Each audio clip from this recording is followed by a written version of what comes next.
सिंह ने एक वर्कर की तरह ज़िंदगी शुरू किया था और खुद वर्कर होने के नाते उन्होंने वर्कर्स के दुख दर्द को, उनकी मुश्किलों को समझा था और फिर उनके संगठनों की तरफ आगे बढ़े।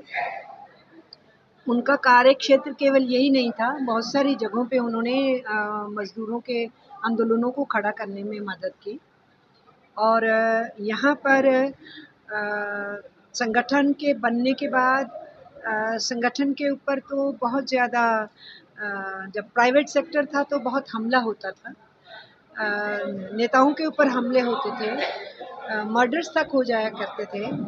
तो उस दौर को उन्होंने झेला हुआ था और उसको झेलते हुए ही अगली कड़ी के अंदर जो इस देश के सबसे पहले मजदूर संगठन एटक का आह्वान था कि हमारी जितनी राष्ट्रीय संपदा है वो राष्ट्रीयकृत होनी चाहिए, नेशनलाइज्ड होनी चाहिए। वो लड़ाई इस देश में लड़ी गई जिसमें वो बहुत महत्वपूर्ण भूमिका निभा रहे थे और फिर 70 के दशक में जाकर के हमारी जो माइंस थी इनका भी नेशनलाइजेशन हुआ।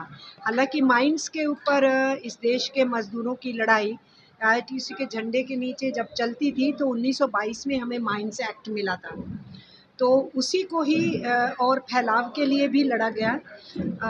23 में कंपनसेशन एक्ट हासिल किया था, उसके भी और मजबूती और फैलाव के लिए वर्क प्लेस पे जो सिक्योरिटी होनी चाहिए वर्कर्स की, उसको लेकर के करा गया। तो उन सब चीज़ों में कॉमरेड आरसी सिंह का अपने क्षेत्र के अंदर बहुत बड़ा योगदान था। मैम, वर्तमान में देखिए, हम समझते हैं कि ये हिंदुस्तान को पीछे ले जाने वाला रास्ता है।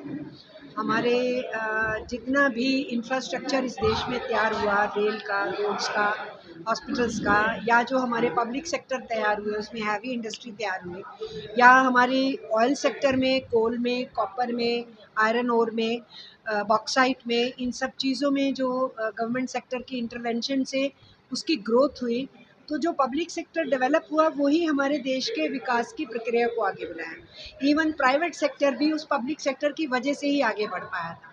तो ये डेवलपमेंट की रीढ़ की हड्डी है। मिस्टर मोदी की सरकार उस रीढ़ की हड्डी पे हमला बोल रही है, तो हमारे अर्थतंत्र को पंगु कर रही है। ये देश के लिए बहुत घातक हो सकता है, इसलिए हम ट्रेड यूनियंस बहुत सीरियस हैं अपने पब्लिक सेक्टर्स की रक्षा के लिए। आप आते हैं मैम बंगाल में। देखिए, शिक्षा तो समाज के लिए बहुत ही महत्वपूर्ण है। जो भी बच्चा आया है लाइफ में, उस बच्चे को सब संसाधनों को मिलने के वास्ते सबसे पहले शिक्षा की ज़रूरत होती है। तो राष्ट्रीय स्तर पे बात हो तो भी जो राष्ट्र की शिक्षा नीति आई है, हम उसका विरोध कर रहे हैं।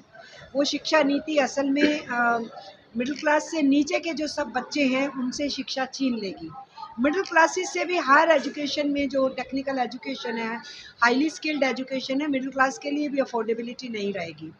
तो ये हमारे जो भेदभाव है देश के अंदर, इनइक्वालिटी है, इसको बहुत बढ़ाएगा। तो ये हम समझते हैं कि इसका विरोध जो शिक्षक संगठन कर रहे हैं, छात्र आंदोलन कर रहे हैं, हम उनके साथ खड़े हैं, ट्रेड यूनियंस। जहाँ तक राज्यों का सवाल है, जहाँ राज्य की सरकारों की भी शिक्षा के प्रति नीति उस न्यू एजुकेशन पॉलिसी के साथ खड़ी दिखेगी, तो वो राज्य सरकार हो, केंद्र सरकार हो, हम उसका उन नीतियों का विरोध करते हैं। तो जो आंदोलन के रास्ते पे निकले हुए हैं, आईटीयूसी तो आंदोलनों की पैदाइश है हिंदुस्तान में, इसलिए हम तो आंदोलन के साथ खड़े होते हैं। नरेंद्र मोदी की तरह हम आंदोलन जीवी कह के किसी को नकारते नहीं, हम तो खुद आंदोलन जीवी हैं।